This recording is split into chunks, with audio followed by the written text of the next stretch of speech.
My mentor, Emanuel Josephson, was a Rockefeller muckraker as late as the 1960s. But Nicholas Murray Butler was, for 50 years, the boss man of Columbia University. And he's a Schuyler. He's related to the Schuyler family. He's related to Alexander Hamilton, who was the first boss man.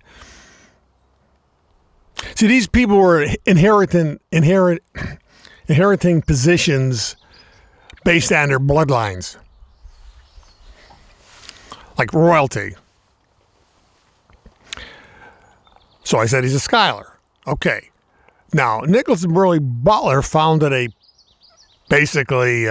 peace foundation. It was an advocacy for World Peace Foundation. It was called, it's called the Carnegie Endowment for International Peace. But it wasn't started by Carnegie. It was started by Nicholas Murray Butler, who was a descendant of Alexander Hamilton. And he's a Schuyler. Phil Schuyler. Okay, this was Schuylerville up here, where this battle was fought. The Rensselaer. This was all their land back when they owned all this land around here.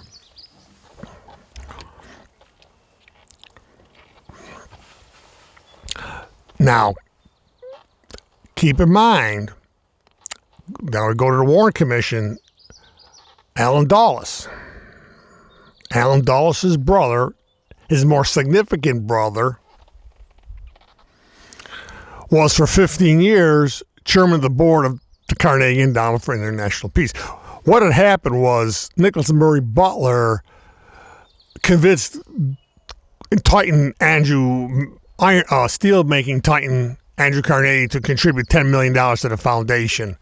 And that's how I got the name. So the foundation became Carnegie's namesake. So for 50 years, Nicholas Murray Butler ruled Columbia University. Now, Columbia University, here's how it ties to the Rockefellers. Columbia University owned 23 acres. The original 23 acres of Rockefeller Center was owned by Columbia University. The Rockefellers signed a 75-year lease with Columbia University. And who signed that lease? It was Nicholas Murray Butler, descendant of Alexander Hamilton. Now, as I said, Allen Dulles' brother, John Foster Dulles, was for 15 years in charge of ran the Carnegie Endowment for International Peace. Carnegie Endowment for International Peace.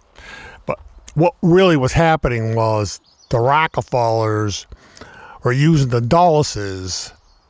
The Rockefellers provided 75%. The least money that the Rockefellers paid to Columbia University was 75% of the university's income. So essentially what the Rockefellers did, this is what these criminals do, they took over the foundation through the Dulles brothers.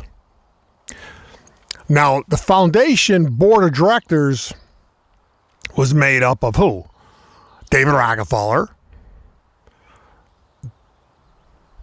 Dwight Citizen, victorious general of World War II, but he was a citizen then. He was on the board of Carnegie. He was actually, Rockefellers made him president of Columbia University before they sent him to Washington to be a Rockefeller puppet president. Also on the board was the Watson family of IBM fame. Watson, father and son. And another man named Alger Hess, who made a lot of headlines back when. He was accused by then Congressman Richard Nixon of being a communist. So I always believe, I'm not going to go into a long dissertation on this at this point, that the plot to kill President Kennedy started with a plot to kill Vice President Richard Nixon. The Rockefellers loathed Nixon. And this ties to Watergate. because Nixon was exposing, when he was with that UAC, Congressional Investigative Committee with UAC, exposing communists. Nixon was the big red baiter, and that's how he landed into the VC spot, accusing people of being Reds.